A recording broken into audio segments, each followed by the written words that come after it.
Bonjour.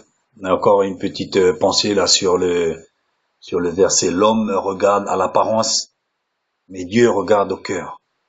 Donc nous, en tant qu'humains, on a la fâcheuse manie de regarder à l'apparence, du fait de notre condition humaine. Hein. Je vois pas forcément quelque chose de mal. On est des humains, donc on n'est pas Dieu. On est chrétien. Maintenant, on est chrétien. On est né de nouveau. Ça veut pas pour autant dire que ça y est.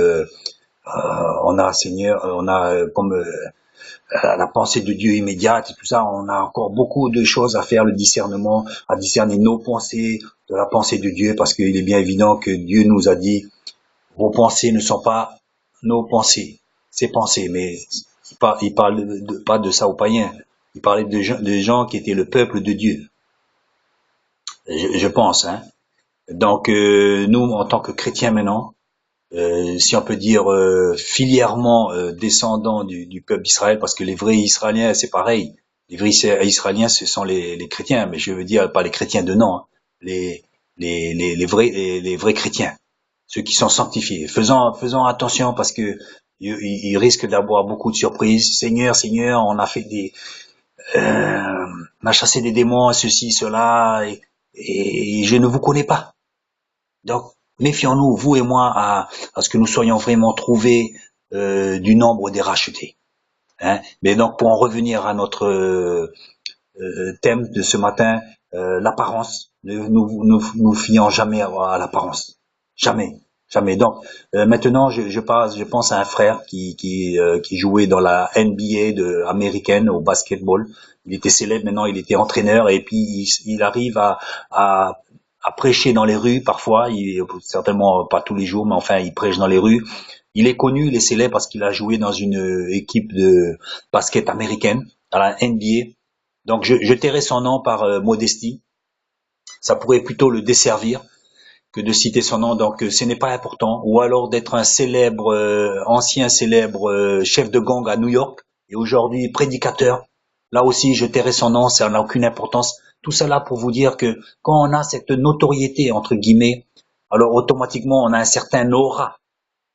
Oh voilà, c'était un ancien chef de gang, il prêche l'évangile. Oh là là, lui, attention, c'était un ancien basketteur américain là qui jouait très bien d'ailleurs, etc., etc.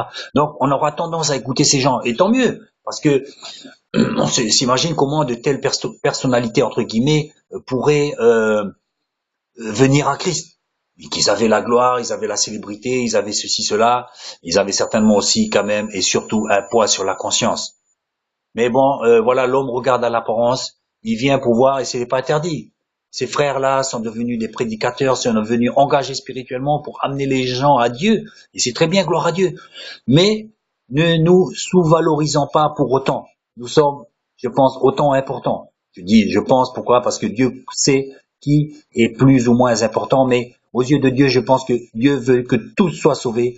Donc, on n'a jamais été un grand basketteur connu mondialement. On n'a jamais été un chef de gang.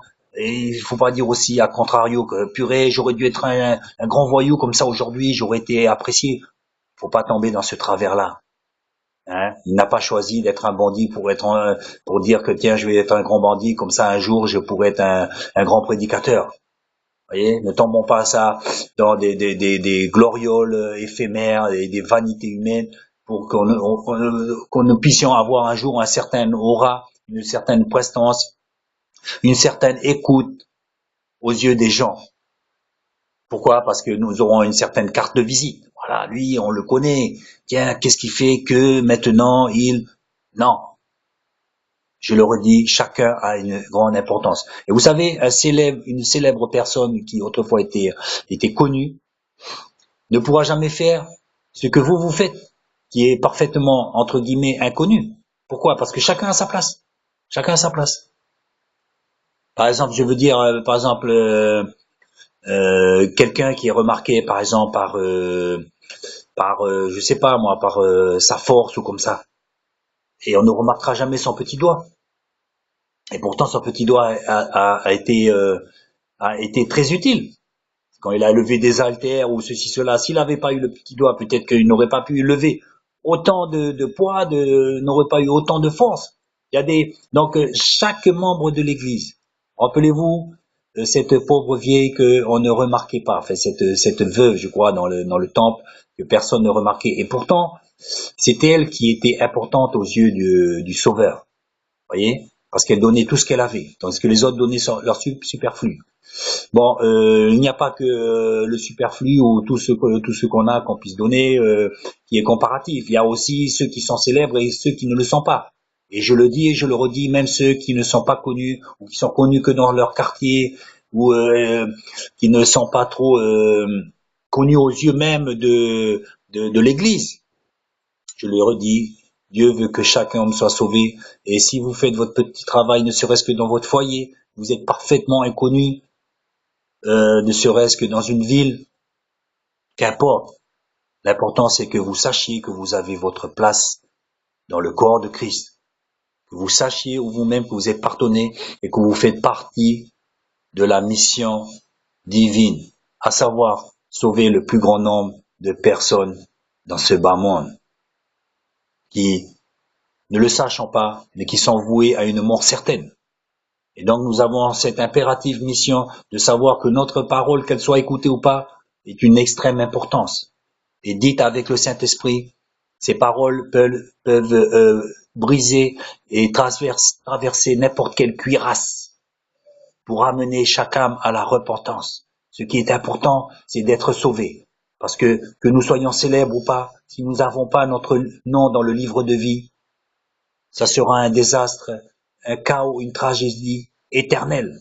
Donc le plus grand important, c'est de prêcher pour que le plus grand nombre vienne à la repentance, sans laquelle nul ne verra Dieu. Merci mes frères et sœurs.